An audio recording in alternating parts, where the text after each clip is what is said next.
So the FBI is recording me. Yeah, I just want to say right now, we got him. Damn it. You know what, folks? You know what I'm going to do?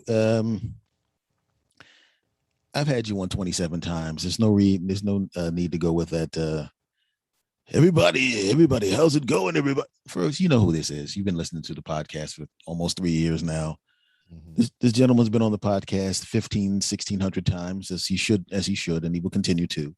Mm-hmm. Old podcast brother from another mother, B. Rob from Random Ramblings with Rob, longtime podcaster himself, obviously, because I know you go listen to his podcast too. How's it going, good brother?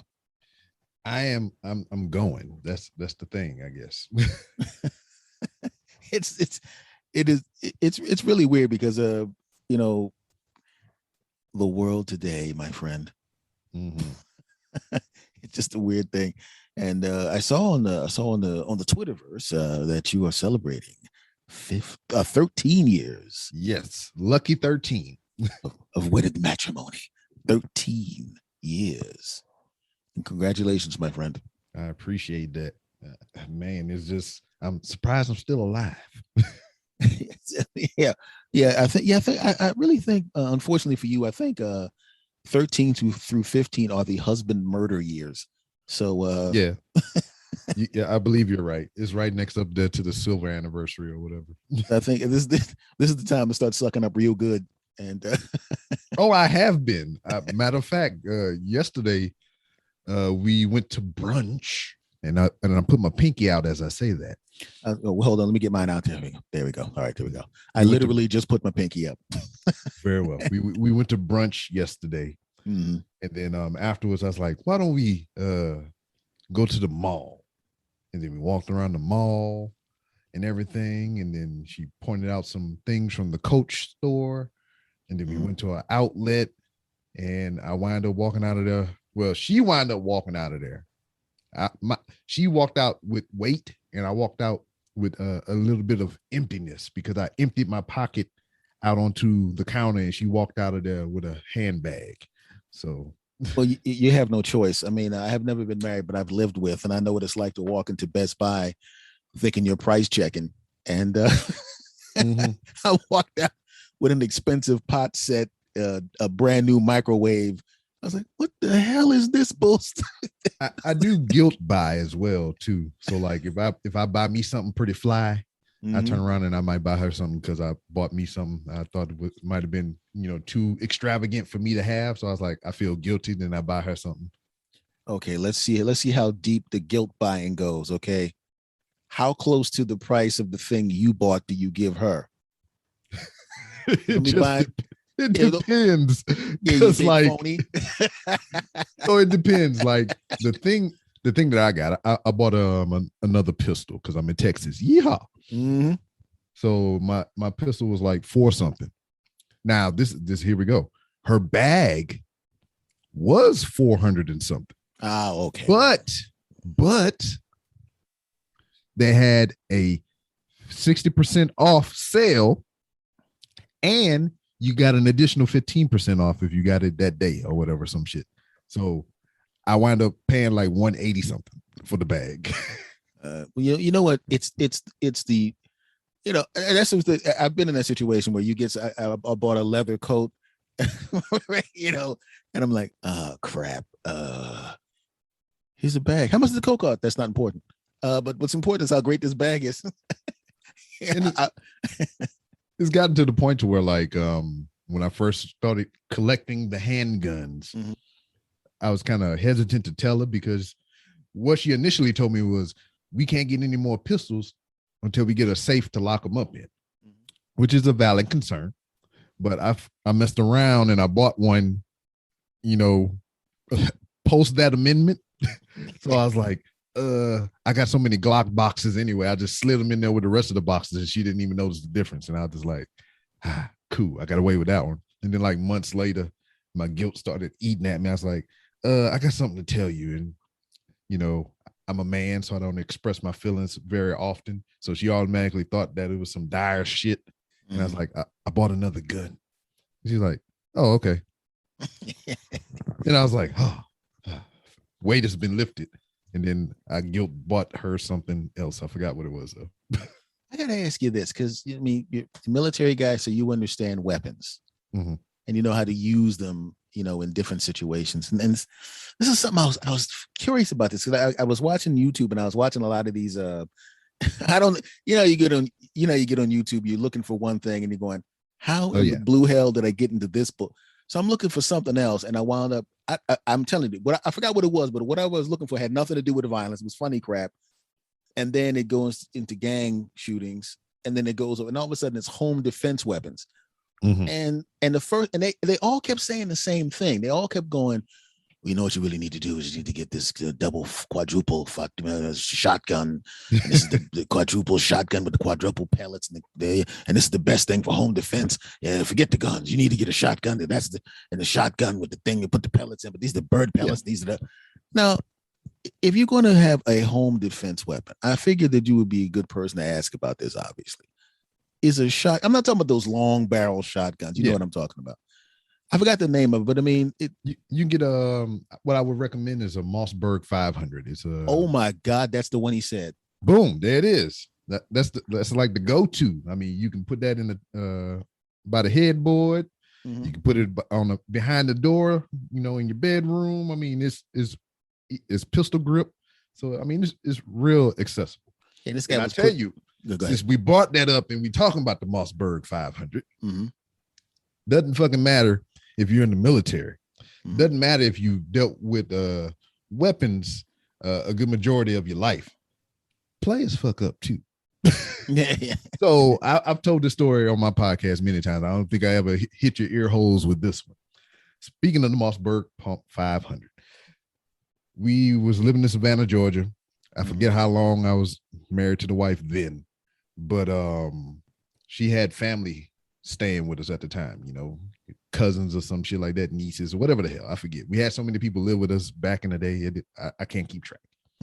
So I had this Mossberg 500 that I've had. It even predates her. So every now and then I will pull it out the closet, you know, eject all the rounds, make sure it's clear, you know, just give it a nice little dust off, put it back in the closet. So this particular time, because I hadn't handled it in so long, and we've moved like maybe 2 or 3 times prior to, so it just kind of got tussled around in the move, and I'm moving stuff around, boom, they're the Mossberg. So I pull it down, eject 4 rounds out of the thing, 4 shells out of there. And I'm thinking it's clear. With the Mossberg 500, they got a tube in it, like when you first a tube steak. So like not like meat or nothing, but it's a rod that they put in the tube chamber. So when you first get it, you can fit like maybe 3 or 4 shells in there. But if you take the tube rod out, you can fit up to 8. So, like I said, been so long since I handled this thing, I couldn't remember if I took the tube rod out or not. So I eject 4 rounds. Obviously, it's clear to me. Didn't do a double check. So I pulled the trigger. Boom! Shot a hole through the dresser mirror through the wall into the closet. So I'm like, holy shit. So my immediate line of thought was, I mean, you know, obviously nobody got hurt. I was the only one upstairs when this shit happened. But my first thought was, fuck, I got to call my wife. And I was like, man, because if it was just me, single me, or whatever, I blew a hole in the wall, you know, I plastered that bitch up, and I wouldn't even think a second thought about it. I fucked up. It's a life lesson right in that moment. But I was like, no, I had to call her and tell her what happened, explain all this shit. And then she was a cop at the time, actively then. So she had to leave off from work and come home and everything. And it was just a mess. Just a mess. Well, just be glad that the police officer was married to you. Yes. And then, like I said, we had her kinfolk downstairs, and they come up there like, what was that? I was like, oh, nothing. Fucking freaking gun smoke in the hallway and shit. I'm like, nothing. It's nothing. I had some cabbage and some It's like I'm blow drying my hair. And I'm bald. Yeah, for those who are listening, we're both bald black guys. Just for those that don't know. but that is a because I was really thinking about that because every time I saw these because when I saw a lot of these videos of like home invaders busting in people's houses, and they just there's one guy obviously like I don't think you don't see a lot of home invasions in Texas, do you? Because I mean I can't imagine anybody be that stupid. No, yeah, they just get stupid other places. Yeah, I was gonna say because it's like home. It's like everyone has like 8 guns in the house, right? You really sure you want to go running up in there, get shot by the 5-year-old? Exactly. But this is the UK, and they had a fake UPS guy. He goes to the house, he knocks on the door, he waits for the package to come, for them to come out to pick the package up. They even had a camera to show who was sitting there, and then the guy opens up the door, picks up the package, and they bum rush him and they attack the families and beat him up, cut him up, and all that kind of crap. Yeah. And I'm sitting there going, in my hometown, you don't really see that much of it because similarly to Texas, granted, if you tried to bust into the wrong person's house in Philly, yes. Let's just say it won't go well for you. To say the least. Yeah, you know what I mean? It's like, in fact, you might not want to walk in front of the wrong house in Philly. It might not go well for you right now, the way things are going in the summertime sometimes. But I was curious about that because I just was curious about whether or not that would be something, because I don't want to have like a 9mm or something like that because I'm not familiar with guns at all.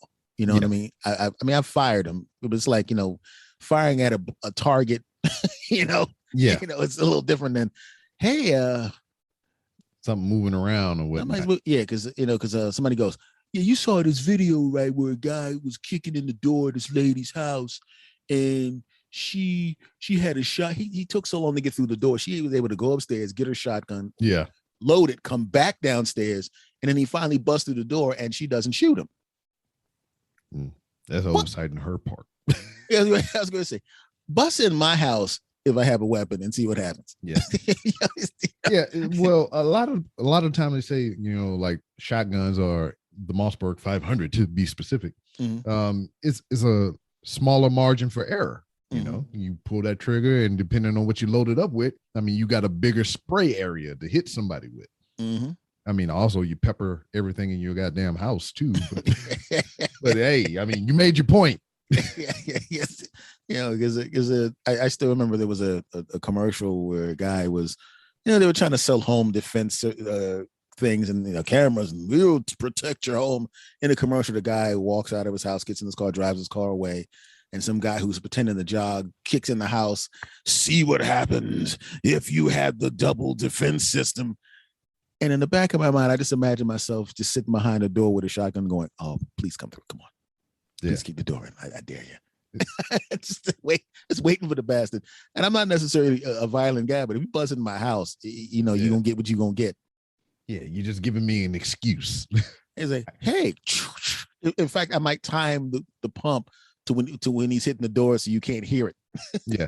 And that was also another thing to it too, is the intimidation factor. If somebody busting up in your house, they hear the freaking the racking of the shotgun is just like, oh, I need to go back out this window. You know what? I don't really need that television. Kate, the internet's fine. Yeah.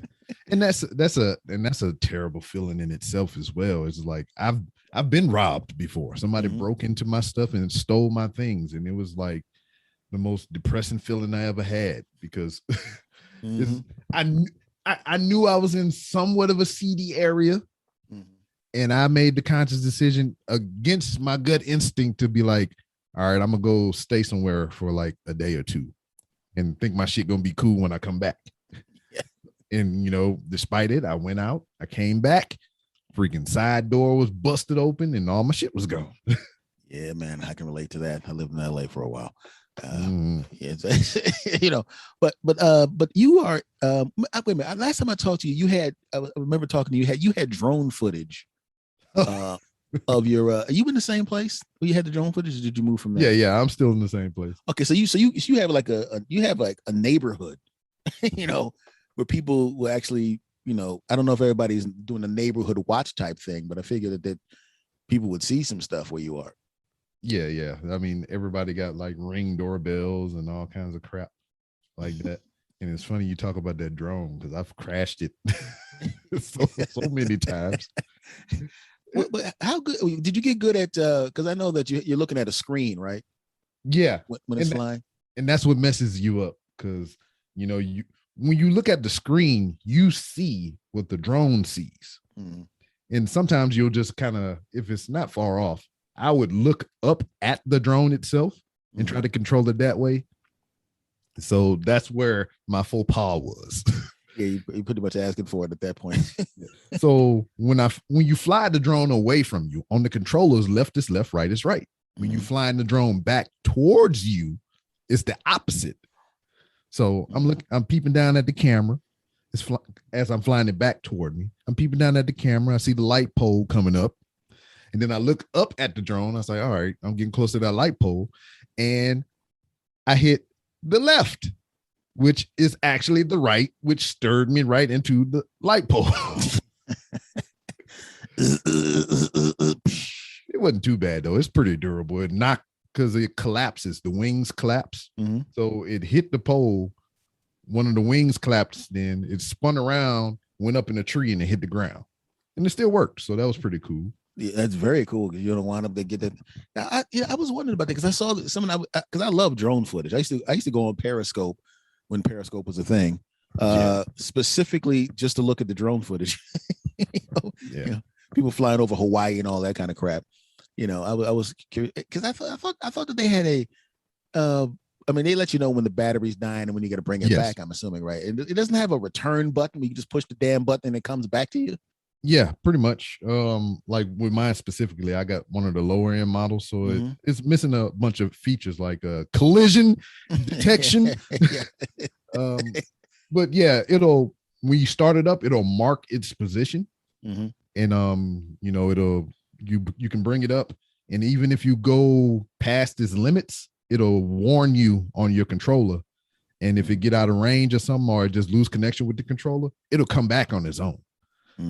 So, I mean, you got that going for it. And then, like you said, there's a button on the controller. Like, you just don't feel like flying it back manually. You mash down on the button, hold it for a couple seconds, and it'll come back to you. Now, the thing about that is, since you got the lower end drone without the collision detection, it ain't going to fly around them trees because it's going to come back in a straight line. If you even flew out in a zigzag pattern or whatever, when you say come home, it's like, all right, I'm straight line coming back to you. And if trees and buildings and houses and whatever have you is in the way, it's just going to fly that straight path until you maneuver it. Wow. Because I remember, you remember when like drones was, oh God, it's $7,000 for this drone. Yeah. You have to have like a pilot's license and shit. I remember a couple of years ago, I was in a Rite Aid, and at the back they were selling drones at the Rite Aid. I'm going, yeah. What? I mean, that's what it is. It's just like as things progress and get more advanced, they kind of get simplistic in the way as well. Because there's Bluetooth in every goddamn thing. I seen a water bottle that you drink H2O out of with Bluetooth in it. For why? I don't know. That's what I'm like, what the hell is it? You look thirsty. You've taken 3 milliliters of water down your mouth. Hey, this is America. You mean 2 ounces, damn it. Stick with the empirical, with that, what are you, commie? I apologize. I just raised and lowered the American flag today. So I'm just like, I'm stepping out of bounds. I just remember, I did that to you because somebody did that to me. I was using the metric system and they go, what is wrong? This is America. I'm going, shut up. It's just because the stuff they gave me was in metric system. He's breaking my balls because I use the metric system. So of course I decided to do that to you too, my friend. I know, I understand. You see a messed up video on the internet, you got to share it with other people so you don't be the only one with the messed up eyeballs. You're damn right. Yeah, because I started using TikTok and all of that crap. I just wanted to see. Yeah, I was like, oh my God, what is this shit? I was just curious what the hell was going on there. So you have 13 years married. And what is your podcast number now? Because I know you're an old bastard in podcasting too now. Because I'm about to hit 8. Yeah, January for me would be 6. You old as hell, man. Yeah. Yeah. I just had a guest on this show from the Ratchet Book Club, and he was doing podcasting 13 years. I know there's a guy that I've been listening to for well over 8 years, almost 10 years now, and he's been podcasting 16 years. It's like, I was like, first of all, it wasn't even called podcasting back then, was it? No, it's netcast or some shit. I don't know. I was like, let me ask you a question. How hard did you pull on the string between them two cups when you were broadcasting your show back then? I know. I mean, what kind of twine did you use? My voice is not deep enough. Pull the string harder than that. There we go.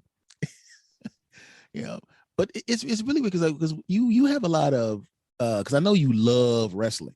Oh yeah, love wrestling, and I thought that I was a big wrestling fan back in the day. But as far as wrestling fandom is concerned, if our wrestling fandom was 2 dudes, mine would be a guy that occasionally works out of the gym, and yours would be Francis Ngannou from the UFC. But let me tell you about that though. Mm-hmm. I found out that I don't love professional wrestling. I found that out over the past couple of years. I like it a lot. Oh, don't get me wrong. I mean, I've paid money to go travel and go see wrestling shows and stuff like that.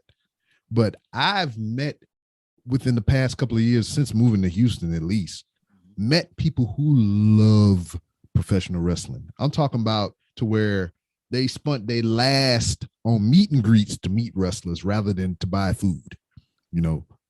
That's people who love wrestling. They paying big money to go to Japan just to experience a wrestling event. You know how far that plane ride is? Yeah, I'm not doing that. Yeah. I mean, I'm not gonna lie. I wouldn't mind having the experience, but I ain't, man. No, I would go to Japan because I want to see Japan, and while I'm there, I would go see wrestling. Yeah, exactly. I mean, that's exactly. That's how I wound up going to Washington, D.C. It's just like I was going to visit somebody, and wrestling just so happened to be there. Because I see that, like when I look at your feed, I see like I said, you go. Oh, this is what I want to ask you. This is kind of an interesting thing. I was curious about this because you've been to, what's the biggest wrestling? Have you gone to WrestleMania? Yes, I've been to WrestleMania like 5 times, I think. Damn, your streak's almost up there with the Undertaker. My streak got broken though, because did Brock do it? Yeah, kinda. Might have. But I've went to every WrestleMania consistently, like when they used to number them. So 31 was the first one I went to. I went to the one after that, 32. The only one that I missed was 33. I didn't go to that one. I didn't attend that one in person, but I went to 34 and I went to 35. Obviously, the pandemic happened. I was on slate to go to 36, but that got canceled because of the corona stuff. And then they did 37 in Florida, the place that they were supposed to do it the year prior, that got canceled. But I didn't feel brave enough to go to that show. And yeah, I would be doing that. Yeah. And then I'm highly debating if I'm gonna go to this one this year, because I know if I do go, I got a place to stay because I know somebody that live in Los Angeles. No, I lied, not Los Angeles. It's gonna be here in Texas. It's gonna be in Dallas, which is only like 3 or so hours away from me. And then I already got a hotel room, picked out and everything. So I'm ready for it. I don't know if I want to go. Yeah, it's weird because it's like, even like people are starting to do shows, and I'm not performing again until January. I just want to see what the hell's going on first. You know what I mean? Not to be because I said to somebody, goes, "Hey, Ash, you coming out to perform? I'll see your punk asses in January. I'm not coming out right now. I want to see if how many of you fall on the ground and fall, start drooling over yourself first. No offense, but because when you go to WrestleMania, I mean, obviously I've been a live performer for since 1835. But what's the deal with the juice at the? Because I mean, the one when I watch a WrestleMania, I get a little bit of the juice just watching it on the big screen TV. Mm-hmm. I mean, is the juice? Is there good juice in the room when you're actually there live? Yeah, it's just the atmosphere is way different than watching it at home. See, at home, you have the benefit of, being there, and it's almost like watching football compared to playing football, if that make any sense. Mm-hmm. So like when you at home watching it from the comfort of your couch, I mean, you can be nitpicky. You can be like, oh man, I would have did this play. I would have did a button hook here. I would have did this and this and this. And it's kind of like the same way for, attending a live wrestling show versus watching it at home. Because at home, I mean, you got all this other stuff, but being there live, one, you don't have commentary like how you do on TV. So it's just pure, athleticism going on in front of you. And it's just like old Coliseum type shit or whatever. It's like you hear the audible cheers just getting lower and higher depending on what kind of stadium you in and whatnot. And it's just I don't know, you might get excited for your favorite wrestler when they come out, but when you're there with like 20 and 30 and 40 and 50,000, even 101,000 in Dallas, that one WrestleMania, it's just like it's amplified times 20. It's just like you get excited, then the 1,000 people around you get excited, and you can just feel the buzz. It's just like the arena shakes, and it's crazy. Were you ever there for a Stone Cold bump? Yes. I'm sorry, a Stone Cold pop, I should say. Yes. I was there in Dallas when he came out. Matter of fact, it was because he's from Texas, Victoria, Texas, which is what, three or so hours away from here, I think, which I've been to, I've worked in, and it's like, it's really bitty, small podunk town. But he was there, and Shawn Michaels was there because he's from Texas. And it was just like, I'm in Texas with Stone Cold and Shawn Michaels, and all this it was too much for me. I was too Texas out at that time. Yeah, because I just imagine what it's like in the building when that glass break sounds. Yeah, especially when you're not expecting it. Because like it was a thing to like when he was an active competitor. I mean, it's still exciting to hear that, but like when this dude been gone for well over a decade or whatever, and then you hear that, I'm like, oh hell no. Is that him? Is that somebody impersonating him? People like to play jokes. I was like, nah, that's that dude. That's that dude. Because one of the biggest pops I ever heard. I wasn't in the building for this, and you can see you probably seen it online. The first time Taz came out to wrestle Kurt Angle in New York. Oh, yeah. Good Lord. I was like, I had to turn the television down. Let me see this. Let me see what's going on. And his music, because they were like, yeah.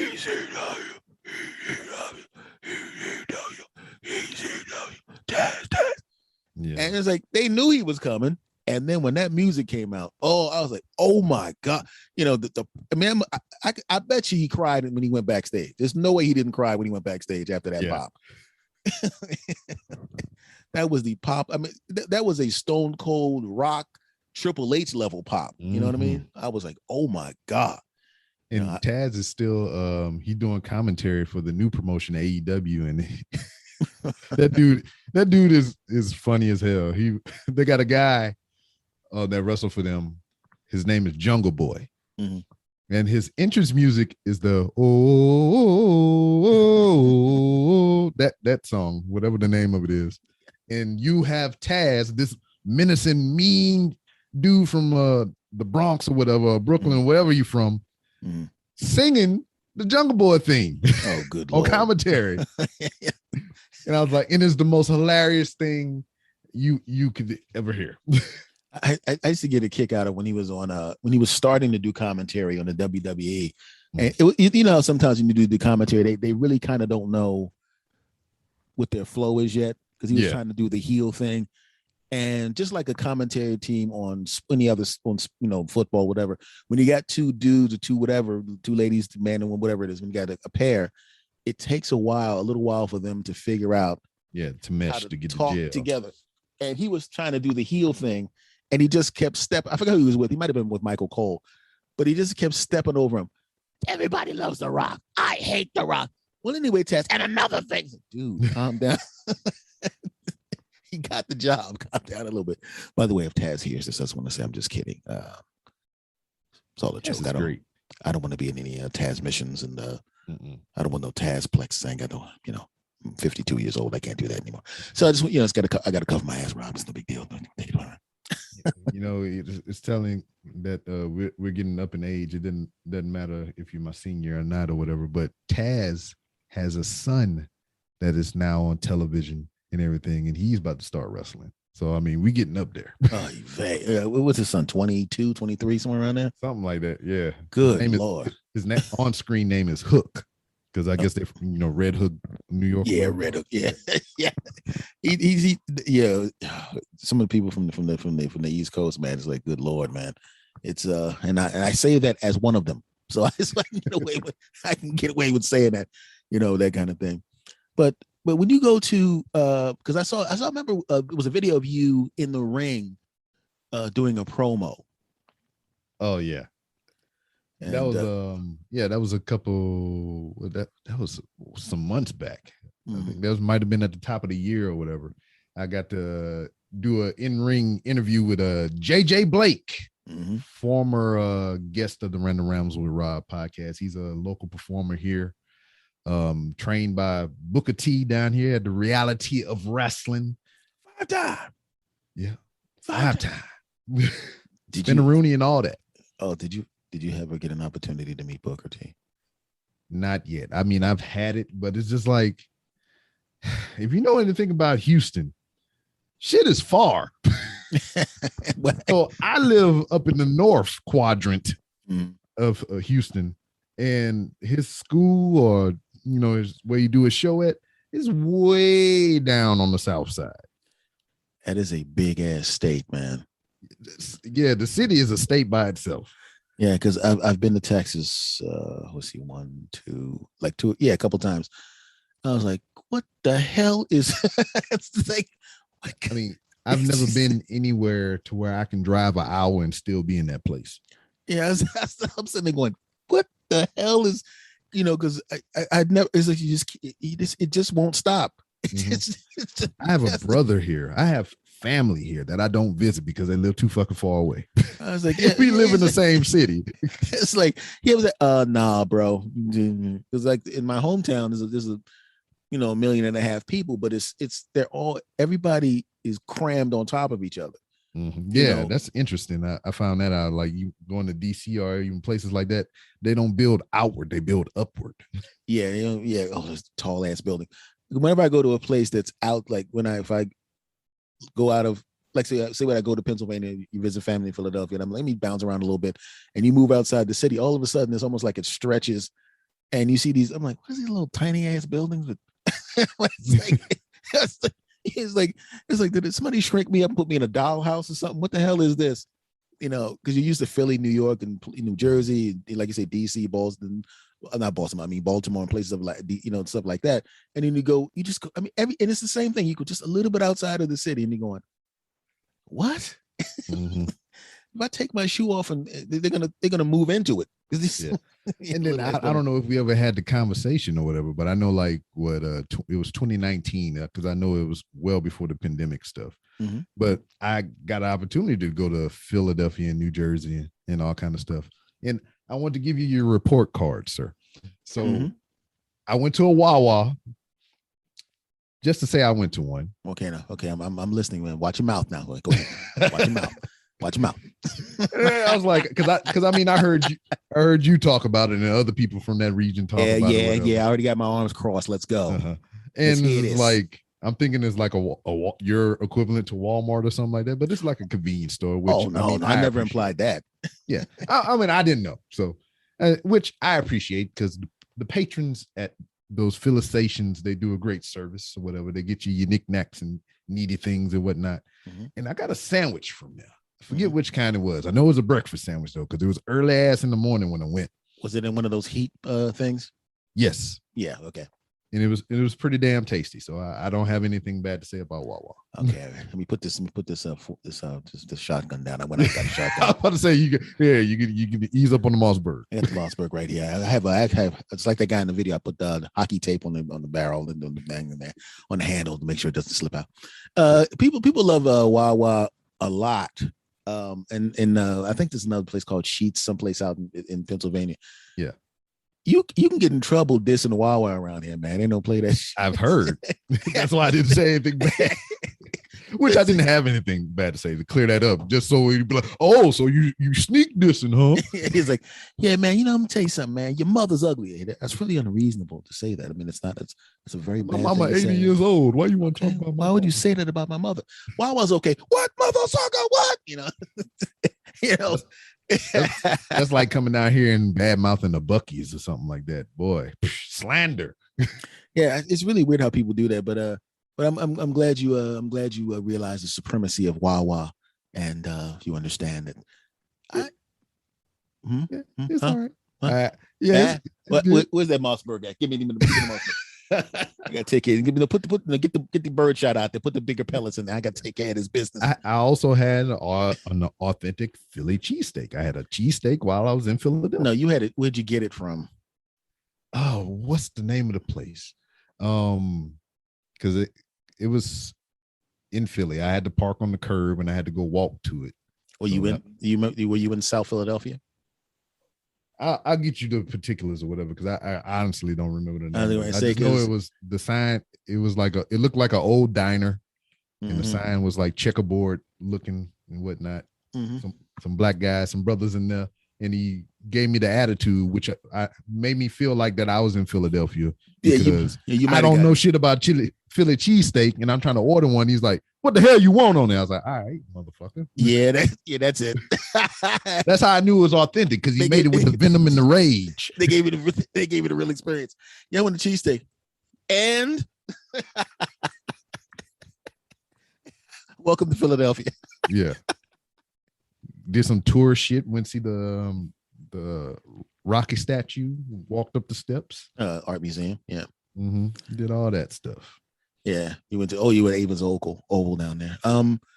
That's where they have the Welcome to America concerts on July 4th. Mm-hmm. Up those steps that you walked, they have like superstars performing there, and there's literally 1 million people. Not exaggerating, actually 1 million people will be across that parkway watching the concerts. But that's kind of funny. But let's get back to the cheesesteak. We pick up the Mossy. And how was the cheesesteak, Rob? It was good. I had to take my because I'm lactose intolerant, and the guy that recommended me to that particular place to go get the cheesesteak from, he told me to get it with the whiz on it or whatever, which I didn't know what the fuck he was talking about. I'm thinking what goddamn Michael Jackson dressed up like a scarecrow or some shit. I don't know. You know what? That's it. I do that. I get the cheese whiz on there too. I do that too. Yeah, but I get that. I when I do eat one of those, I load that bastard up though. I got the cheese underneath it, the cheese on it. You know, all the peppers and all that kind of crap. You gotta go for the full spaghetti if you're gonna take care of that business. But yeah, I mean, it's really weird because it's another thing out here where people. No, my place is the best cheesesteak. What? You mother sucker! You know. Yeah. And fighting over the best cheesesteak. Hold on, we all got Mossbergs here. Now you had a bunch of you had wrestlers on the show, and I forgot what this is actually what I wanted to ask you. When I'm going to go back to WrestleMania for a moment, because I wanted to compare the juice from WrestleMania. But I saw you had videos from some of the local shows. Oh boy, yeah, those are extremely fun. Because it's almost like a Broadway play. You know, they always run in the same theater. There's always almost the same people that come every time, so everybody knows each other. The talent knows the audience knows the talent. They're hanging out after the show and everything. So those are a little more intimate than what you would get with like a WWE or AEW show or anything like that. And they're freaking fun because you get to know these guys on a personal level, and it's almost, like you're seeing them at their humble beginnings, and then when they go on to, hopefully, do something bigger and better, you're like, I was there and I shared a beer with that guy. This is like one of those things. Because you know what ECW is, right? Oh, yeah. Obviously, and that was on Rittner. That was out here in Philly, like I'm in Philadelphia now. I claim Philly. I'm from there, so I'm gonna say here, even if I ain't there. Damn it. Yeah. So, and it was that thing didn't hold that many seats, but it was nuts down there, and it was a big deal, man. That's why people were so mad when it ended, because it's like you were saying, these wrestlers when they're coming up and you get to see them, and the place holds 200 or whatever. It's like having a band your favorite band. Exactly. And you get to kick it with them, and then all of a sudden they go double platinum. It's like, well, guess I'll see you at the basketball stadium. Mm-hmm. Yeah, and is that kind of thing there? Because I was just I don't know. I just got a kick out of watching those videos of the local shows, because just like a college football player, mm-hmm. they love that. They love doing it. And I just like to see it in the inverse as well. So like, you got these young guys trying to get out to the big leagues and everything. And then ever so often you get somebody from the big leagues to come down there. And that's just an awesome moment or whatever too, to see, somebody that you watched on TV or come from a bigger platform, come down and wrestle somebody that you hang with locally and everything. And then to have that person, come from the big leagues and put the stamp of approval on one of your guys, that's fucking amazing. Because they got a champion, the champion right now, the bounty hunter, Brian Keith. Hopefully, I'm got something in the works to where I have him on the podcast soon. But this dude is a machine. I got to talk to him a little bit Saturday, and he was like, we was trying to, hook up something for the schedule, and he was just like, yeah, I got a full-time job in the day, and then I'm like super busy doing this, because this dude. No shit. The last show I went to that same day, on top of a hardcore death match that he had, that I was there to see, he had 4 matches prior to that. No, in the one day. I hope he's young, right? Yeah. Oh yeah. Young guy. I was going to say, because I know he wasn't 40. Yeah. Because and he's that damn good, And then the guy that he took the title from here locally, had it for 600 and some odd days. And then the guy before him, which was the first or whatever, he kind of like second in command there at the place, is just all of them black too, which is another rarity that you don't see so much on TV. Yeah. So it's just amazing to see them evolve and to like get to know them as people as well. Mm-hmm. That is, now when it comes to, because obviously you've been doing a talk show longer than me, getting your guests. Oh, yeah. Well, that's been different lately. Because like for me, that was the thing about the show that I kind of dug the most. Was fishing for guests. And then like I don't have wrestlers are preferred, because I like to get their name out there, especially if I like them. And I'll speak to anybody. I really don't care. It's just like I'll reach into Twitter sometimes and somebody will have a witty comment and we kind of interact over that comment. And I was like, hey man, we need to finish this conversation on the show. I've met many of people like that through the podcast and Twitter, to where like I'm still talking to them years later, and we kind of built up a rapport and whatnot. But lately it's been different, because not too long ago I had a shift change with my job, so it forced me to work overnight, which is prime time, like right now, for people to be available to do podcasts. So I wasn't able to do that, and nobody could do it in the daytime because most people are at work. So I had to do solo episodes and everything. And then even before that, like with the COVID stuff and just working the super long extra hours, making the extra money, which I thoroughly enjoyed. I kind of I was pushing away from podcasting. And it was almost like to do it was almost like a chore in a sense and whatnot. So it was just like, this is because, because you've seen like on Twitter, it's like every 10 minutes, I got a goddamn post up about the podcast. Not been like that for a while. because it's just like once I got away from the rotation, just the freaking, my paces going through my motions and everything is just, it was almost like, I got to do that thing again. Yeah, the podcast muscle gets soft if you don't do it for a while. That's when you start making. Cause I made it. I took some time off just on purpose. So I'm like, I'm not going to allow myself to burn out. I'm going to take some time off. You take a couple of weeks off, that knocks you off your game so fast. Yes. You go back to your editing software and you're like, yeah. You're like, how do I do that? How do I do that echo thing again? Yeah, exactly. It's like, I'm sitting there going, how did I become an idiot in 2 weeks? And then another thing that didn't aid me so much as well, because when I really got busy with like real life stuff outside of the podcast, because I used to just get like within a month, I would probably book like close to 10 or more guests in a month. So that's within 4 weeks, 10 people. So I do it week to week. That's damn 10 episodes. So I had it like that for a while, to where I had so much reserve in the tank that I didn't have to worry about nothing. And then when that reserve tapped out, and I was like, oh shit.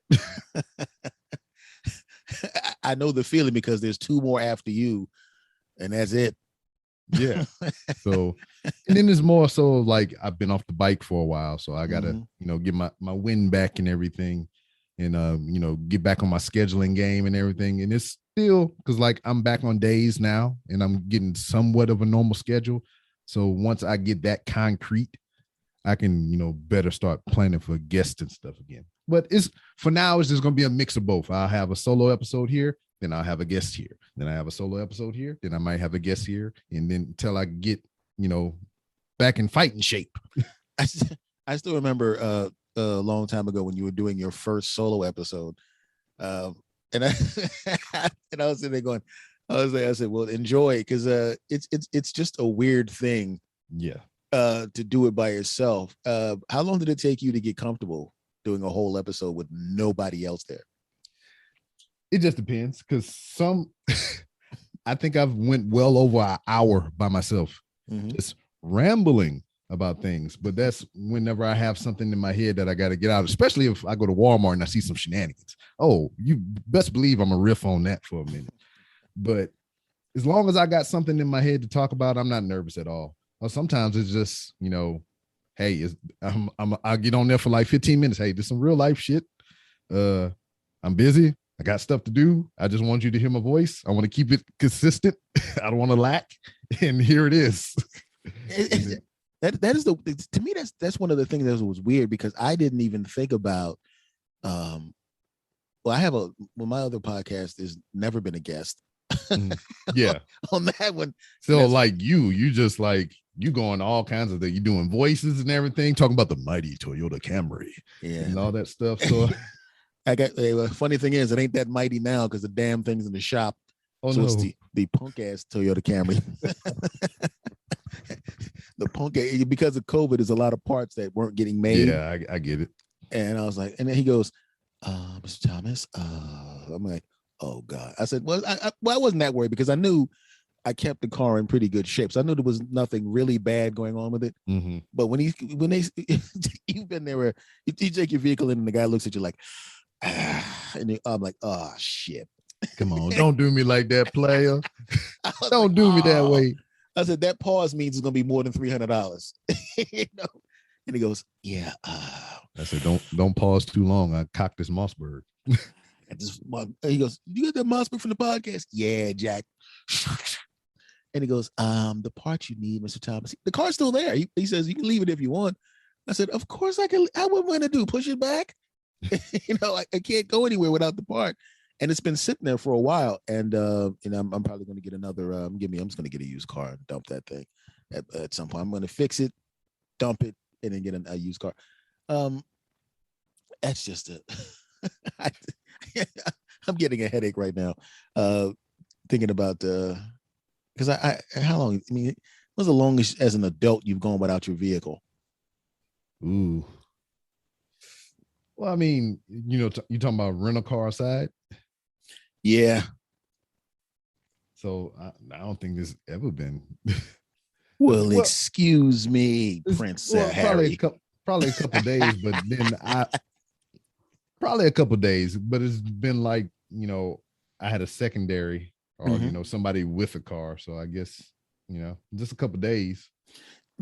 Can you get around where you are on public transportation? Well, Houston. Exactly. That's the point I was trying to make. Man, I just came back from Seattle. If you would have said that to me in Seattle, I'd be like, hell yeah, I could, because their public transit is immaculate. But damn, here in Houston, shit.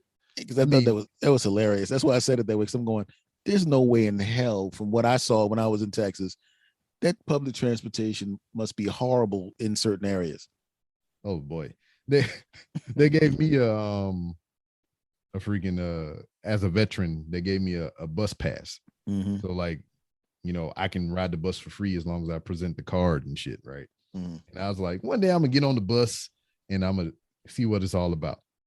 I went downtown to the main transit terminal to get the card that we're speaking about. And I seen all the manner of people that get on and frequent the transit system. I was like, nah, player. Exactly. I'm good. I remember being in the city that shall remain nameless because I have to go there and I don't want to hear any crap. I go there and I'm like, man, I ain't waiting for a cab. I'm just gonna go to the show. I'm gonna catch this public transportation. You know what I mean? So I can experience the real. I saw the people getting on the bus now. Turn my punk ass around. went back to the train station. So I don't need to experience the city that bad. I ain't trying to get stabbed on the way to the damn show, man. I was like, what the hell kind of train? I felt like that in Chicago. Yeah. We went to Chicago and we rode the train above ground into the city. We walked around, seen the bean and everything. Mm-hmm. And then when it was time to go back, we went the subway underground. And I'm like, all right, I go down a flight of steps. I was like, all right, we underground. Then I go down like 3 more flights of stairs. I'm like, oh no, I'm underground. Where the Ninja Turtles at? And then I'm sitting there on the platform, me and my wife waiting on the train to come, and they got these unsavory characters down there. And we just went to Walgreens prior to, so I had a wine bottle in my bag. So I wrapped the bag around my wrist, and I'm holding the bottle by the neck in case I got to swing some things. And yeah, but we made it back. I've been there a couple times. I remember this is when I learned I have some street smarts. That's why I'm still alive. And I let my guard down one time in my life. Once. Hey man, can you give me a couple dollars, man? And normally I would go, nah, man, I ain't got it. Now let's keep moving. Like, hey man, I don't have it on me right now. I don't have any change. Literally the dumbest thing you could say. Because now he wants to follow me so I can get some change. And then 2 friends want to follow him with him. And I'm going, yeah, I just pretty much asked these 3 dudes to mug me. And then I went back and became the dude who grew up in the hood again. I was like, you better, y'all want to die or what? I put my hand in my coat. Y'all trying to die? Oh no, it ain't that serious, man. I ain't had nothing in my coat but a pack of gum, but they didn't know that. They walked off. It's amazing how when you go certain places, you feel like, oh my God, what the hell why did I do this? Why did I go to this place? This is horrible. I don't want to get shot just because I want to get a cup of coffee. Yeah. Man, I don't know. That was the most nerved I've ever been going anywhere and whatnot. Now I went to New York and I went to a bus terminal trying to get the bus back to my hotel, and I was like, let me call that Uber, which wound up being like a $60 round trip. That's better than the hospital, but the ambulance ride you would have been on. Yeah, that would have been about $1,200. Yeah, the Uber going in to New York, that was nerve-wracking because this dude, he's obviously a New Yorker. He knows the roads and the byways and the flyways and all that shit. Because He was whipping through all these narrow streets with the greatest of ease, and I'm in the back seat like, whoa, whoa, whoa. Yeah, that's how they drive over there. It's the same thing in New Jersey and the same thing in Philly. Everybody in this entire area drives exactly like that. Like, and I know, and I'll be honest with you, I drive like that if I have to. Yeah. Because if you don't, the guy behind you, your mother's jumping, you're like, God, get out of this guy's way. It's like that. But how are you digging living in Texas? Because it's kind of interesting there right now. Exactly. I mean, it doesn't bother me because I don't leave my little world outside of work. Mm-hmm. You know, I get up, go to work, come home, and I'm here within my four walls, just chilling. You didn't mix any. So how far? Because I know you're Mr. Walmart over there. Less than a mile away from my house is a Walmart. Less than a mile. Less than a mile. Was that a happy accident? No, it was purposeful. The last house that we lived in before this one, that was a rental property though. But Walmart was less than a mile away. There's two things that I need, Mr. Thomas. Mm-hmm. Oh, I prefer. One is Walmart. Other is Taco Bell. They both reside within a mile away from my house. I can understand that. Believe me, I can understand that. I like a little Taco Bell quesadilla myself every once in a while. You know, yeah. But is that a super Walmart? It's your standard Walmart because they don't have the balls to have super around here with all these crazy Texans running around. You don't have no Walmarts open 24 hours in this mug. They close at 12 here. I think the ones down in my hometown, I don't think they stay up on all night either. But I mean, it's due to shenanigans, especially. Yeah, oh God, yeah, down there too. Jesus Christ, because I still get the news from Philadelphia, so it's the same news stations. I'm not that far away, so I get all the same local stations as if and you turn on the listen. You know what I'm going to say, right? People got shot. You get that, right? Do I even have to say it?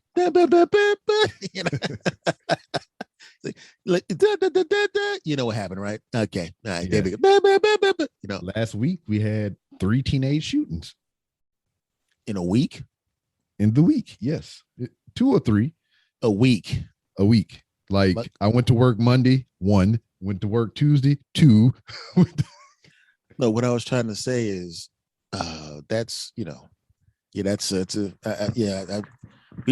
saw one that was like they just keep shooting each other, and it's not like they shoot each other once or twice. These people are like emptying an entire clips at each other at the highest rate. I'm like, what in the blue hell is going on? And then it's nothing funny about it, but one was kind of humorous to me because it was what it was is Kashmir High School. It happened at the park across the street from the high school. And it was a kid from the actual school shooting at another kid that was not from the school. I was like, he just defended his turf. That's all that is. Jesus. Yeah. It's just like, I mean, it's just, I don't know, man. It's really weird because I would see, kids that lived near, well, they're not near me now, but where I was.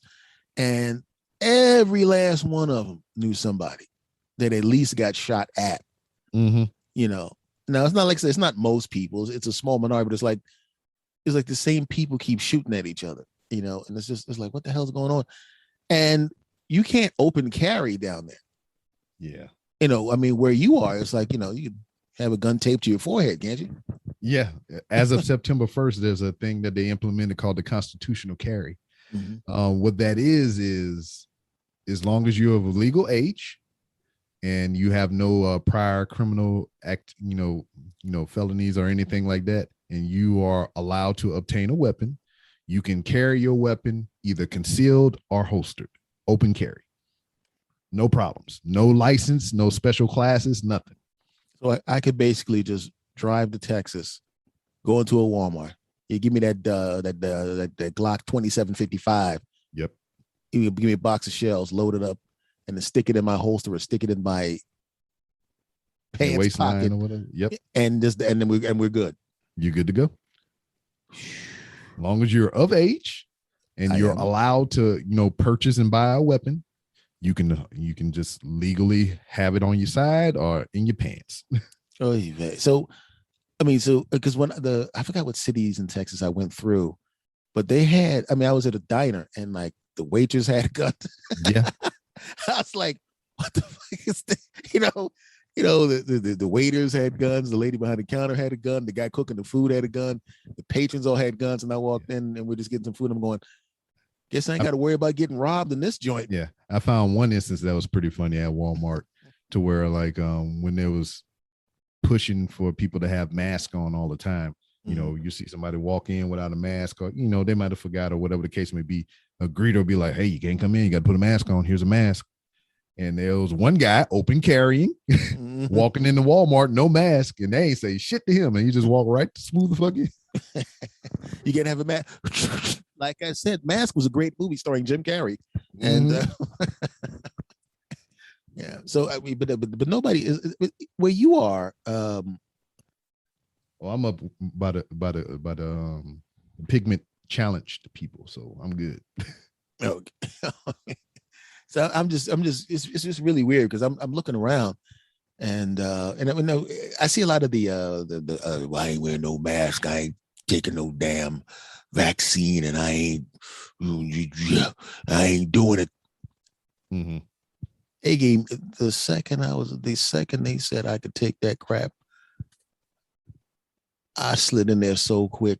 Because I think it's like I don't even see any kind of anti-mask type situation in the Northeast corridor. Not really. It's not really that big of a deal for most of the places that I've gone, and because I have I have relatives in Texas as well, and he hasn't really seen any of that kind of crap, but he's very similar to you insofar as work, job, kids, home.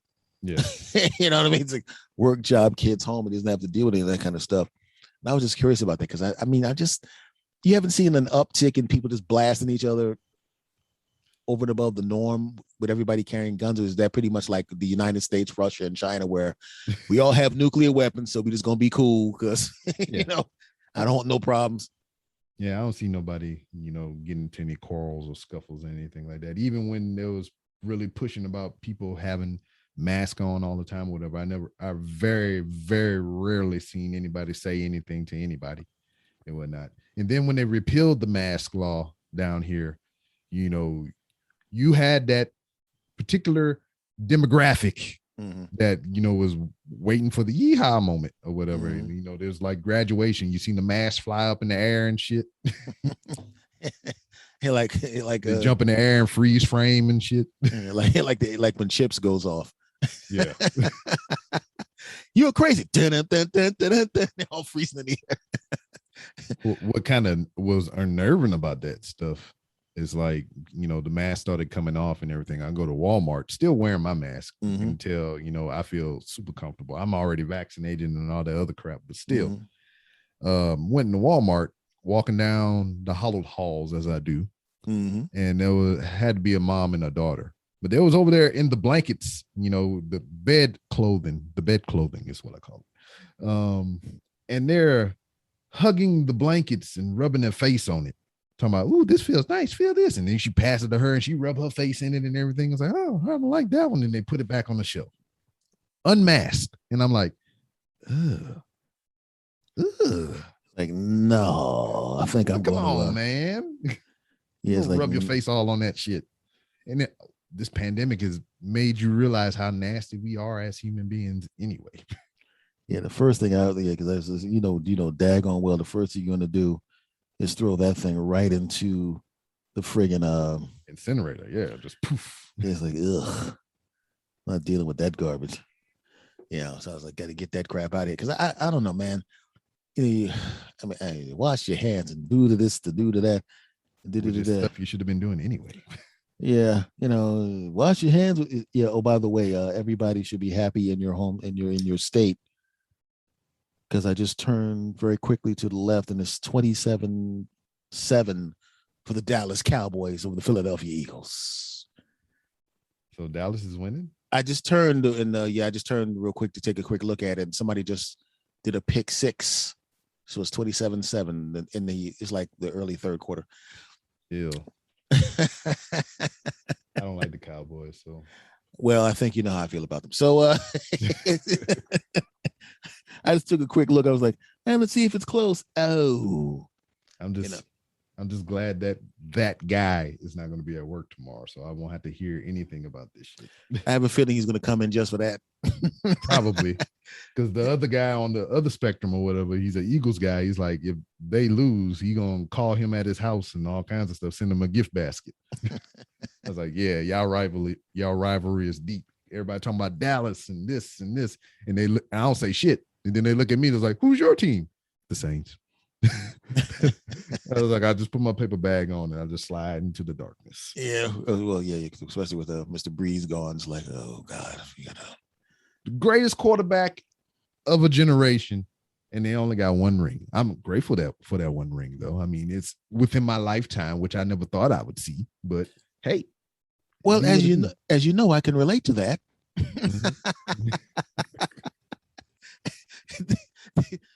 They got their first Super Bowl in 2017. I'm like, so you're gonna wait till I'm in my 40s to get you? Hey man, it's in your lifetime. You're damn right. I'm glad I saw that crap.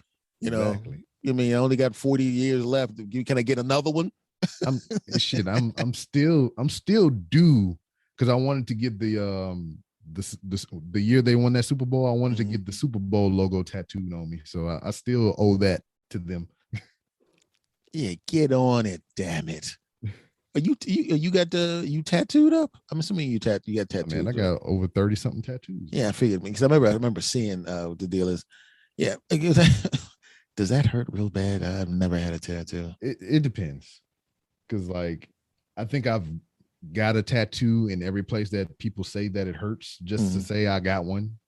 You know, so I got them on my stomach, got them on my chest. Round by the elbow, not so much on the elbow, because that's all the bone. Fuck that. But I think the one that might have, made me sweat a little more than usual is the one up here on my chest. It got close to the sternum. Oh. And I was not feeling that. I think that was the only time I was like, hey man, you done? And he was like, shut up, I'm done. So your voice went up 8 octaves when you said, yeah, hey, man, what's going on? It's just, he turned into Michael Jackson. All of a sudden, exactly. I mean, he hit that a piece of that sternum, and I was like, oh. I said, if you had to go any further, I'm be like, hey man, I'm good with this.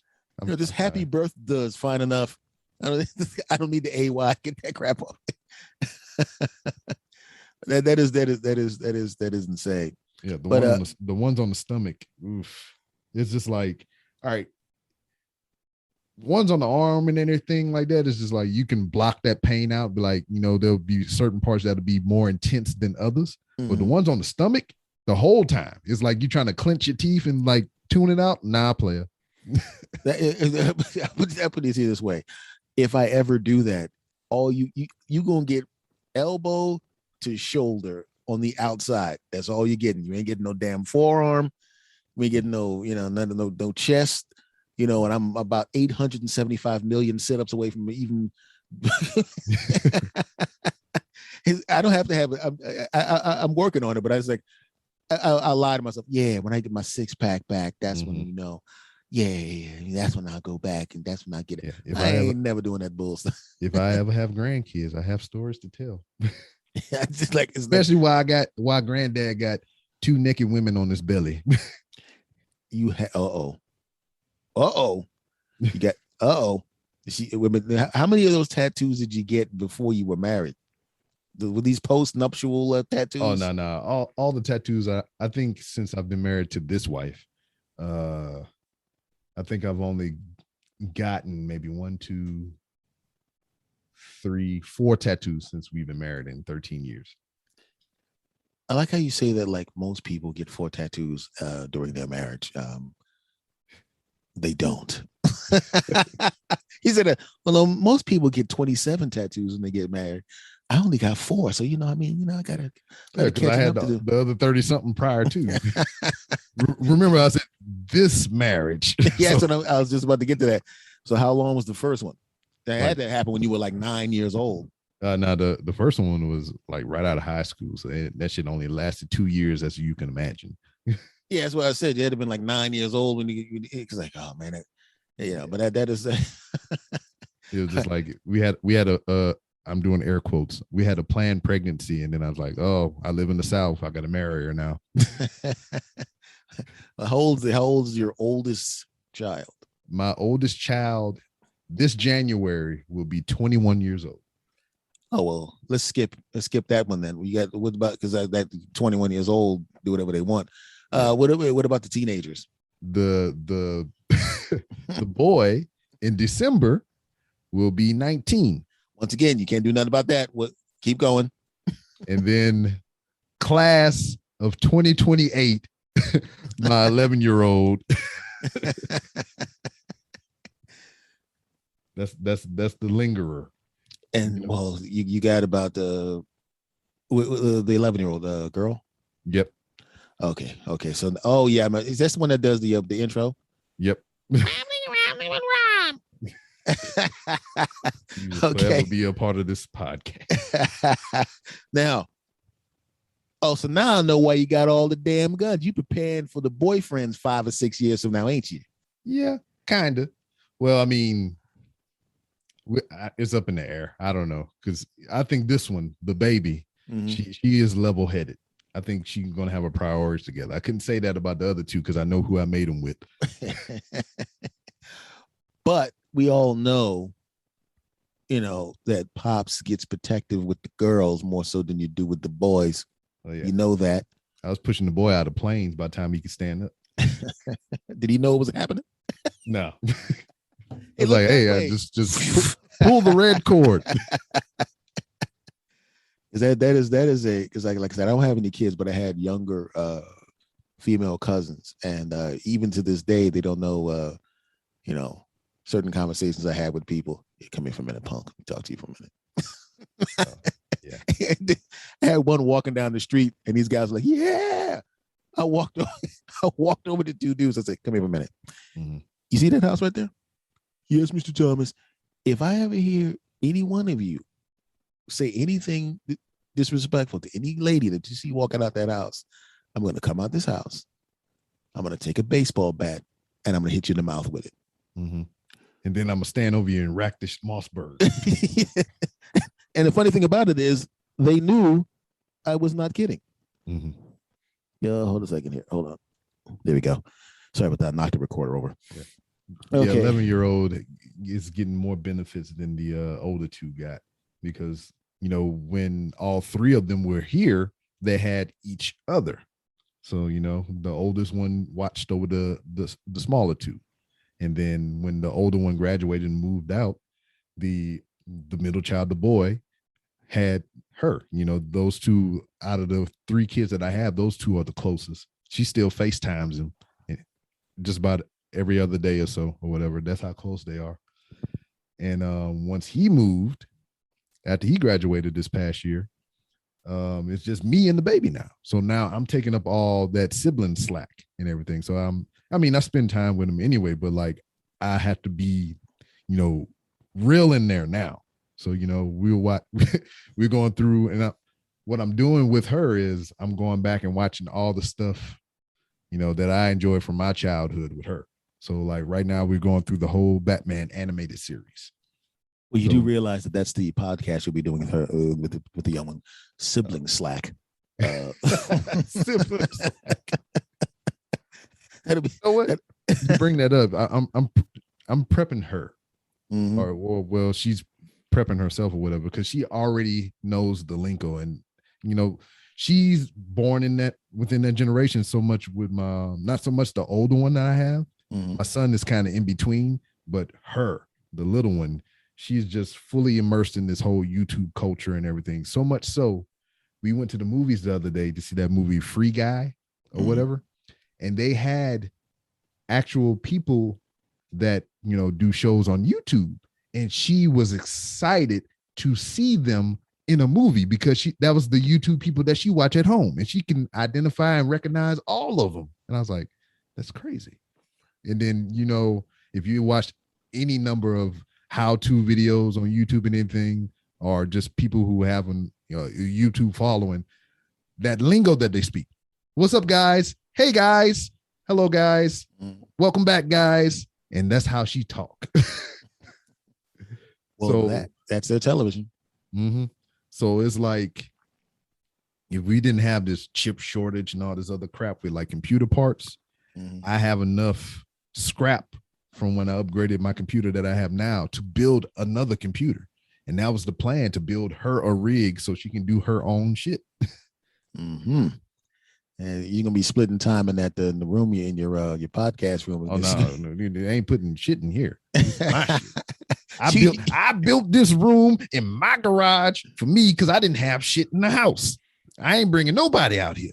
Why are all these green screens taped around the chair? Wait a second. Well, I mean, she not so much for clothes, but she got a decent sized closet, which for the longest I've been eyeing to make into another room. So I might put her a desk in that closet and damn let her podcast out of her closet. You know what? Let's see. But there's a big name podcast. I forgot the guy. One of those big name podcasts. One of those NPR podcasts. The dude does his podcast. This is a national, multi-million download podcast. The dude does it from his closet. Yeah. Right? And you can't tell the difference. Once you get the sound right, it's exactly. Like it doesn't really matter where it is. You don't never want to move either. I don't want to adjust no knobs. I don't want to move any chords. Everything sounds just right. I mean, because you imagine all his clothes and everything is sucking up all that sound. Yeah, that is so weird. Because that's why I just dumped all my condenser mics. I still have them, obviously. And I just go straight dynamic mic because I don't want any problems. I don't want, because while we were talking, there was a bunch of people outside doing some wackiness, and you couldn't hear it. And that was by design. That was by design. I mean, that was my humble beginnings. I started podcasting in my closet with an iPad mini and a freaking microphone. Yeah, you had the it was like what you had, like the earphone microphones, or did you I had a dongle that I plugged into the yeah. Yep, I had a USB microphone and a dongle to the connector to the thing to the iPad, and I made it work. I mean, which one of us? I mean, you had who? I mean, you had me on your show first, right? Yes. Yeah, because we did we did Skype. Something like that. It was hilarious. I was walking around the house while we were talking, because as the rooms got too loud, yes, I was like, could you guys shut the hell up? I'm recording on this brother's show. And I'm like walking up the steps because no, the carpet was still on steps at that time. I was like, let me get up the steps so these jackasses keep making noise. And I go to another room, and then they come up there. I'm like, what, do you follow me around? And I'm giving them like the look of death, like, get your punk ass on. Yep. Cocking your Mossberg. I just I ain't have nothing, but I had a boomerang back then, probably. Not enough room to throw it. Get your punk ass back. But that is that is really weird, man. It's been a weird so that means the first time we actually recorded together was probably 6 years ago. Yeah, around the beginning of the podcast. I think you were in that first 25, 30 episodes. Goodness gracious, man. Isn't it just kind of a weird thing when you've known someone that long, you've talked to them a bunch of times, and you've never actually been in the same place shaking hands? I told you I was in Philly. You was like, I don't even live there. I was like, okay. Yeah. Oh, that was such a weird time, man. I mean, it's like, even like right now, there's so many things. I mean, now it's busy because of performing and all this other kind of stuff. But back then it was like, I had like two relatives in the hospital that I was taking care of. Yeah. Another one, I was like, I can't get to do crap. I even had to schedule shows around hospital visits. It was just like, I was like, can you do this? No, I gotta take chemotherapy on this one. This one's got to go to this one over there, and this one's got to go to this one, and this one's got kidney this. it was just so weird. I would have loved to have just been able to chill, but it was just way. I was like, goodness gracious, way too much stuff. And that was another weird thing as well. As much as I was working and not so much doing the podcast, I wind up actually being able to do things kind of or whatever. It's just like we was able to take a couple trips. We was able to just like go out and do some things here and there because I didn't have to worry about a recording schedule and yada yada yada, you know. And it was just like this is kind of like what my life would be like if I wasn't doing the podcast. I was like, this ain't too bad, but you know, I still would miss it. But it's just it's a fun thing to do, and it's just, you know, and you know, especially after you've been doing it for a long period of time. There's like a friendship with a dude moves across the country, and then all of a sudden the dude moves back and the friendship just picks right back up like where it left off. Yeah, I didn't even know that I knew as many people as I did from podcasting, you know, just like going to places. Like, matter of fact, when I went to New York or whatever, and I'm showing, you know, I'm posting pictures of me in Times Square and this and that or whatever, and I got people DM me, it's like, why the fuck you ain't tell me you was here? And I was like, oh shit, I forgot you lived here. You know? So it's been like that. I've been places and I'm taking pictures. It's like, you in my city? I was like, oh, I am.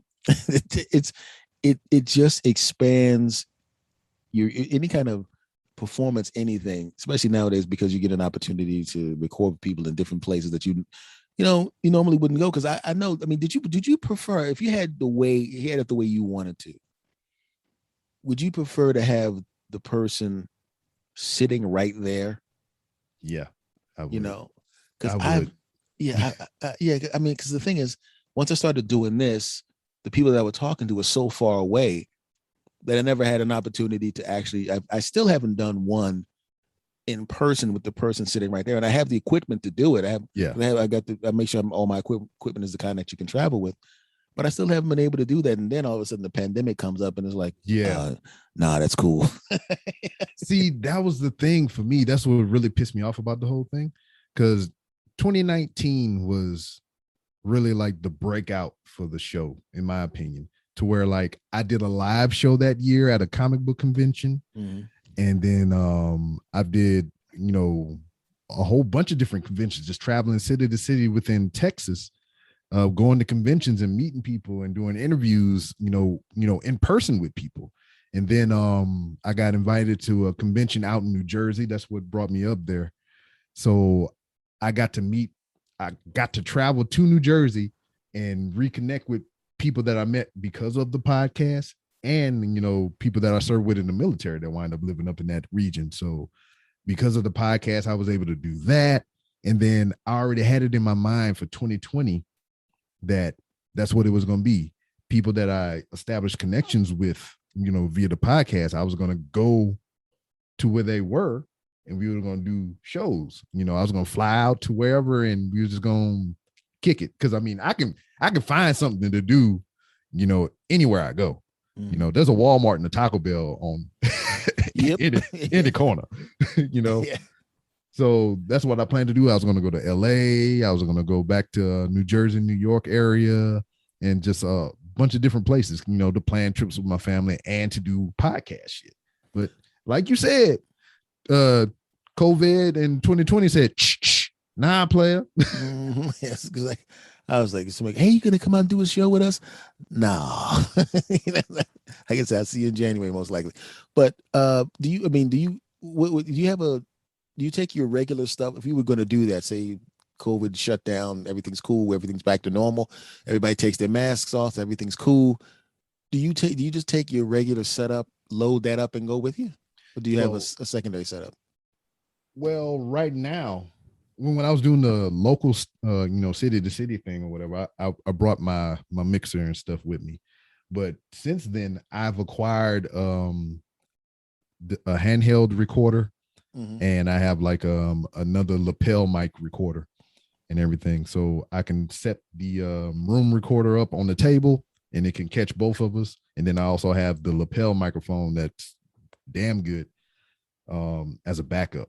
So that's how I've been doing that. And then it all downloads to an SD card. Then I can just pop that sucker into the computer and I get all my audio like that. I just remember when I started getting my equipment originally, it was like Zoom and Tascam, Zoom and Tascam, Zoom and, Yep. Those are the ones. And I would ask people questions, and it was like there were Zoom people and then there were Tascam people. And, the Zoom people were like, yeah, get the Zoom. Tascam sucks. You don't want to get that. But yeah, Tascam's the greatest. I heard Zoom actually will climb out of its case and strangle you in your bed at night.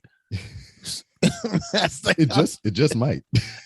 I was like, are you really? I'm sitting on. Are you really, guys? Are you really battling like that? Just like Android and Apple people, they're trashing each other, man. And I just got the Zoom because I like the way the XY microphones. That's my lapel mic is Zoom, and I think that I'm assuming you have a Zoom H4n or a Zoom H4, right? I got a H. What is this? Let me pull it out my desk. Probably a Zoom H4.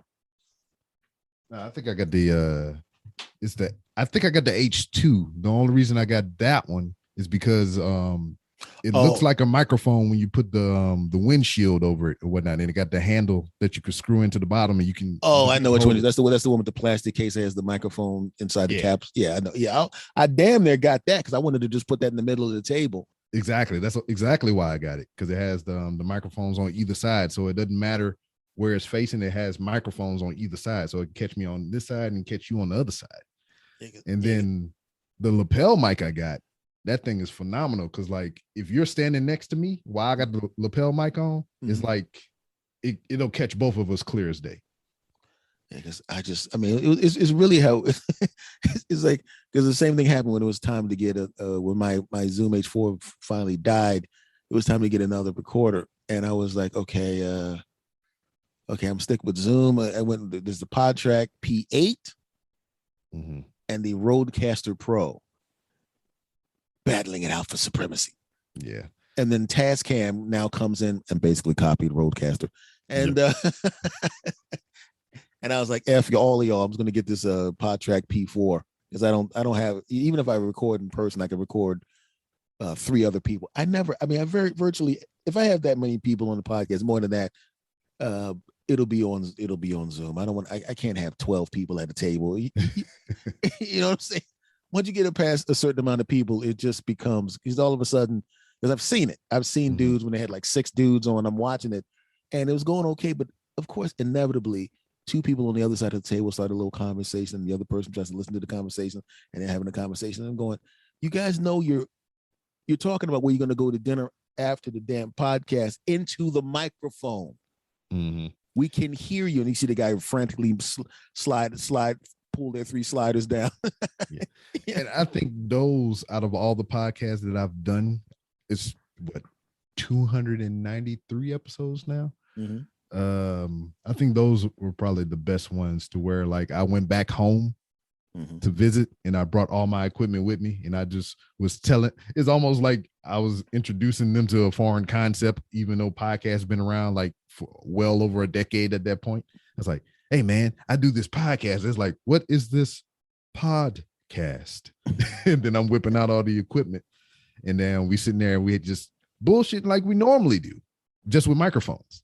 And then you got to remind them of that fact every now and then, because they talking and they get way over here. I'm like, hey man, get closer to the mic. He's like, oh yeah, my bad. Yeah, that is one of my favorite things. Is like, it's the same thing. Like I had I was just testing the microphone. They weren't going to be on the show, and they had the microphone in their hand, and they're moving their hand, and the mic will be swinging away from their mouth. So like, yeah, anyway, man. Yeah. Yeah. Hold the microphone. And then I apologize in advance, or you get the people that's gripping the mic and they doing this shit. Yeah. That was what, and I had one person was doing that, and they did it so often I couldn't isolate the sound to clean it out. Yeah. I was trying to, I just needed 1 second of them not talking while they were doing that to the microphone, and their whole time they were moving it. I was like, I can't. Eventually I found like this tiny little piece. I blew it up, and then I was able to clean it up after, like, I had to go back and forth through the whole thing just to find a little space where I could clean that piece out. And I was like, good God, I'm going to shoot myself. This is. Hey, Philly scored. Wow, what did he do? Score a field goal? 14-27. That's still, you know what the funny thing about NFC East teams is a lot of times one team will be blowing the other team out. You turn the game off, and all of a sudden, either the team that had the big lead won 31-28, or the other team won 31-28. And you're like, how the hell did that happen? You were getting blown out, or you were blowing them out. What the hell is that? And that's what happens a lot of times with these teams. Even though one team is blowing the other team out, somehow the other team winds up, and you're like, 28-27. What? What the hell is that? And that's sometimes that's what happens. I don't know what's going to happen here, but that's what happens a lot. That's why you always, even when one team is smoking the other team out, unless it's like 49-3, you got to keep checking back just in case, because it always happens. Yeah, with these teams. Shenanigans is what we call it. Always happens. So I can't let you go yet. I got to ask you one more thing, my friend. Yep. One more thing. Now that you're back, I mean, do you think that you're going to get your wife to bring back the podcast with the two of yous? No. Not even going to entertain it. No. Well, I mean, even like at that point in time to where she was the one that originally brought up the idea, but in that time frame or whatever, it was just more of like she wanted to spend time with me and everything. And now she thought that, I like podcasting. So if we do a podcast, I mean, we can, talk and spend more time together. But since then, I can say confidently that our relationship has gotten exceedingly better to where like I open up a little more and I talk to her, more about feelings and things to where now she don't want to do no goddamn podcast. It's just, okay, I got what I want. I got you to open up. I'm not doing this crap anymore. That was the whole idea. That's exactly what it was. I just get a kick out of, okay, have you ever gotten to the point where you tried to get involved in any of her stuff to get closer? Yes, but it was for selfish reasons. So I guess that's not a good example. So, because she writes and she wrote a book, it got published and everything. And I was like, she's good at that shit. And I've been pushing her. I'll be like, hey, you should write a book about this. Hey, you should write a book about this. She's like, well, why don't you write the goddamn book? And I was like, fine, I will write the goddamn book. Then I get a couple pages in and I was like, fuck this couch. So it'll be instances like that to where like I try to get into it to kind of motivate her to do the things, but I wind up doing it and not liking it. Then I stop. I was like, well, I kind of see why you're not doing the shit. Yeah, because it's like one of those things like under normal circumstances, like say you're watching a football game and she literally hates football, or what's worse, the UFC, when I'm watching UFC fights, and say a girlfriend decides, hey, I'll watch the fight with you. Why do they keep hitting each other? What? What? When you put it like that or whatever, she did get into wrestling because that's my jam. It's to the point to where if she sees some people or whatever, she can recognize and identify who they are. So, that has happened. And then, some of the women of wrestling, they got their own like reality show, Total Divas, Total Bellas and all that stuff. So she got into that. And that's another way that she kind of got to know the wrestlers and stuff because of that TV show. So even now with the great divide that's going on, because WWE used to be the only show in town worth a damn. Now you have this upstart company that's been around for 2 years, going on 3, called AEW. And a lot of people are jumping ship from WWE to go to the new upstart company. So exactly, CM motherfucking Punk. So she know who he is because of his time in WWE and the failed UFC attempts and whatnot.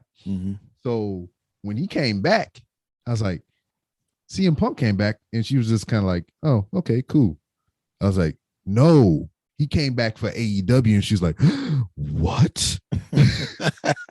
She was like legit intrigued and shit, And then another guy, big guy, Daniel Bryan, or Brian Danielson. Yes. That guy He showed up did in he have to use AEW. Did he have to use Bryan Danielson, or did he have to go back to? I know the Oh. WWE probably ain't gonna give up the name if they can't. Well, Bryan Danielson is his actual birth name. Yeah. I mean, does he go by Bryan Danielson, or did he get to call himself? Did he have to call himself Daniel Bryan? No, he goes by Bryan Danielson, his given name. Okay, that's cool. Yeah, so he showed up. Well, I'm trying to figure out, well, how come CM Punk is not Phil Brooks? You know what I'm saying? It's like, how did he get the name out of their asses like that? You know, well, some people own their rights because, like, another big acquisition AEW just got is Adam Cole, and he was Adam Cole before WWE. He was Adam Cole in WWE, and he will remain Adam Cole, you know, his career, because he retained those before he went to WWE. Yeah, that's a good move, because you saw what happened to Prince. He wrote his name on his face because they wouldn't let him use his name for all those years. Yeah, the artist formerly known as CM Punk. Yeah, you know what the CM stand for, right? Cool motherfucker. Hey, that would even be better than what it's for. That's something I would say. Yeah, hell yeah. Nah, but it's chick magnet. I like mine better. I like yours better too.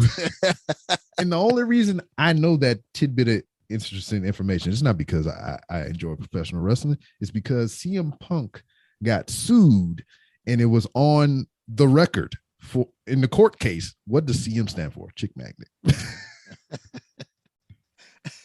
Oh, that is insane.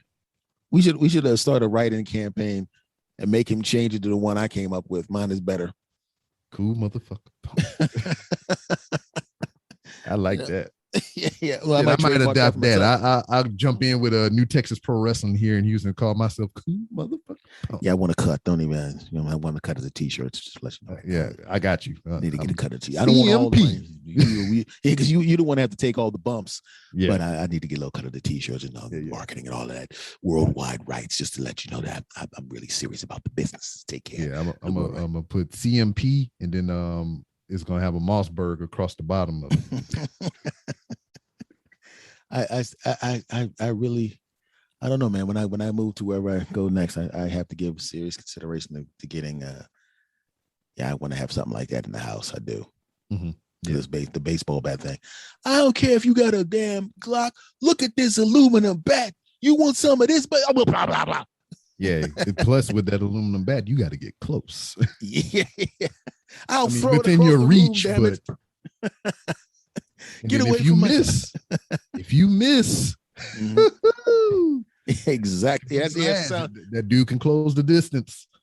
Well, that's the sound you make when that first bullet gets in your ass. Yep. And that hot metal sticks in your ass. Sound like a Wile E. Coyote. Or Goofy or whatever. Yeah, one more sound effect. Like chef. Yep. Man. After you plug his ass, you can sit there and sound like Muttley. The hand on the mouth. That is great. My brother, man, as always, man, I want to thank you for coming on, my brother. Always good talking to my brother from another mother. And no drone crashing.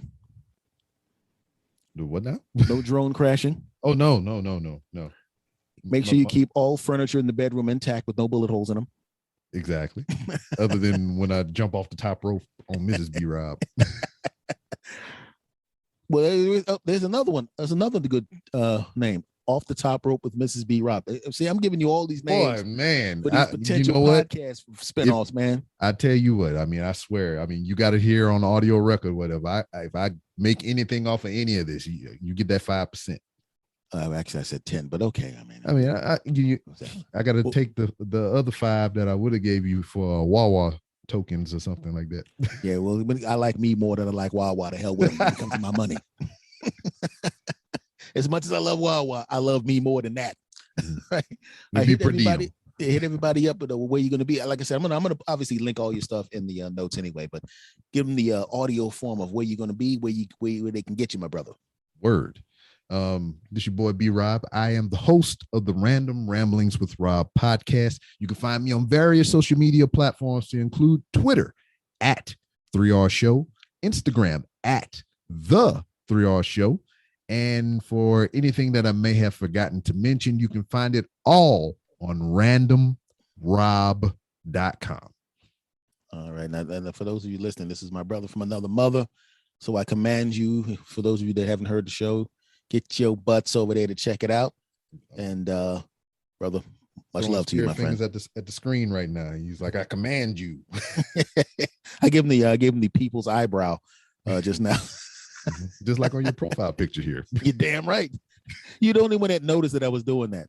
Nobody else noticed. Nobody else picked that up. It was the couple of years that I've been using that. Nobody is the only one that noticed that. All right, my friend. We will continue to torture each other on Twitter as always. And thank you for coming on, my brother. All right, thank you. All right.